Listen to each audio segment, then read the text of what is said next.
Hello, Berkshire Hathaway Home Services sales executives for our video message of the week. All right, sometimes we all just need to be inspired. And what I have found can be most inspiring is someone else's personal experiences that many of us can relate to in our own lives. Well, I have a very special video for you today that I know you will not only get some inspiration from, but in many ways, you'll get motivation. Enjoy. Talk to you next week. Bye-bye. Every day I'm chasing something different. Every day the way I operate is totally different, and it's not about the product for me as much as it is about the process. And what I mean about the process saved my life. You see, my mother had me when she was 15 years old, right? Over on the east side of Atlanta, we came up in this neighborhood by the name of Kirkwood, drug dealer on every corner, gang members in the neighborhood, 2-bedroom home, 14 people, used to sleep on the floor. Got the opportunity to sleep in the bed one time out of the week. It was 6 of us in the bed, 3 at the foot, 3 at the head. And I came up with this dream pretty quick. I said, man, I want to go to the NFL because I had 8 uncles in that house, all 8 of which are still going in and out of prison. And so pretty quick, I said, man, I want to go to the NFL. And so I went to my big cousin tomorrow one night. I said, man, listen, I want to go to the NFL. And so we got to work for this thing. So the thing we're going to do every night, we're going to be patient. We're going to engage in consistent action. Every night, we're going to race light pole to light pole with no shoes. So every night, we would get out on the street, race light pole to light pole. One night, a coach came down the street. He signed me and my cousins up for organized sports, right? First time being in organized sports. We get in organized sports. The thing was, after practice, everybody would leave to go home. And I always had to sit on the bench and wait on my mother because she worked at Wendy's. And so when my mother would show up in the park, it would be about 10 o'clock, 10:30 at night. So I'm sitting there, and when my mother would pull up, she drove an old Buick Regal, hubcaps off the car, seats torn up, the car was all beat up. And she would pull up in the park 10:30 at night. I would jump off the bench. I would sprint over to my mother. I would say, Mom, if you don't mind, can you please sit back in your car and turn on your car lights? I have to do some extra drills. I have to go to the NFL. She would never have to work another day in your life.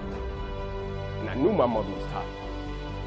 And every night, my mother would sit back in that car, and those car lights would hit that field. And he had a 7-year-old kid doing backpedaling drills, running sprints, running laps, chasing his dream to go to the NFL. But just beyond those car lights, I could always connect with my mother's eyes. So it made me dig a little bit deeper. It made me push myself a little bit further. It made me work a little bit harder. It created a certain level of sweat equity in what I was doing. It created a certain level of pride in what I was doing. You know why people quit? People don't have pride in what they do. You know why people stop? They're selfish, and it's just about them. But when you have a bigger purpose to why you're doing what you're doing, and you want to honor the sacrifices that others have made for you, it's nothing for you to keep going when you hit adversity. If every decision and choice you make is just about you, at a certain point you're going to hit something that's a lot tougher than you, and it's going to make you quit because you don't have a driving force for why you do what you do. But when I got up to the University of Tennessee, it was simple. It was simple for me to give everything I had.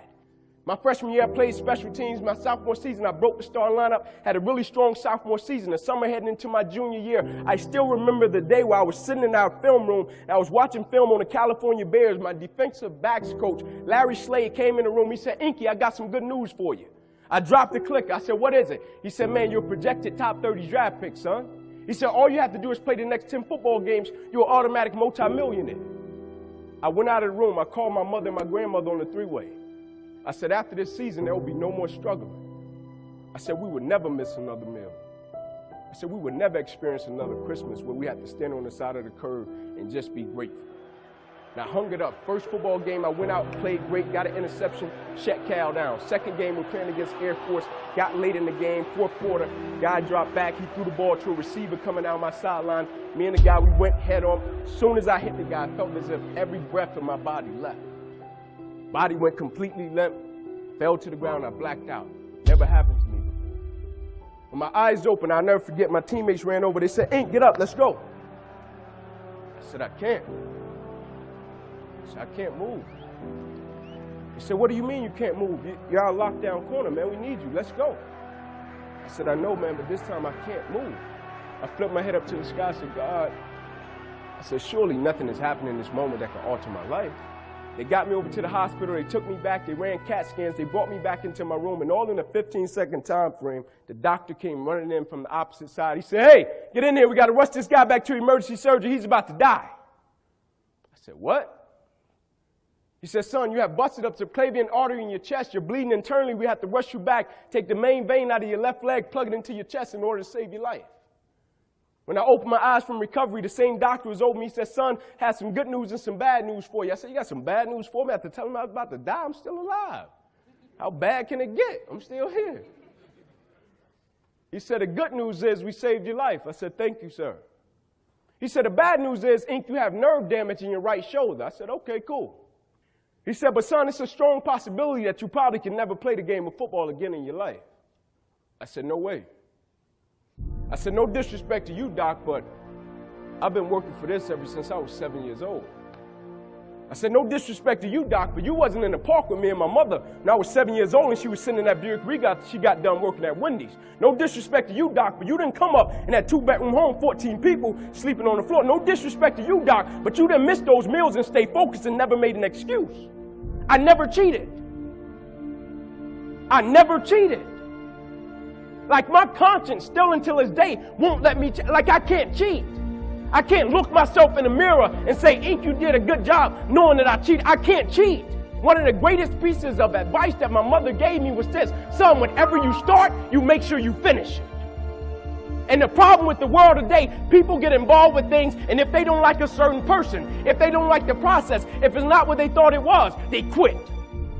And what they don't understand about quitting becomes a habit that doesn't just affect you. Later on in life, when you get a wife and you get some kids or you get a family, it's going to come back to haunt you, and it will one day affect them.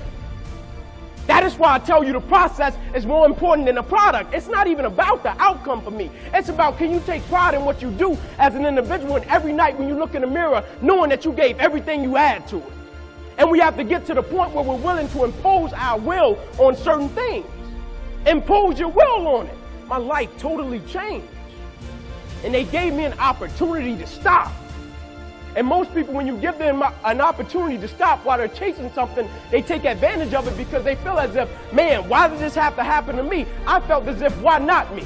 This is the perfect opportunity to use this to be a blessing to somebody else. And you know what? It's not even about me to be truthful. It's not even about me now. It's about repaying the people that invested in me and saw something in me when I couldn't see it in myself. At a certain point in life, it can't just be about you. And the moment that we understand that, and every day we wake up, we understand that life is a blessing and life is a gift. And if you were to check out today, how would you want to be remembered? It's bigger than you.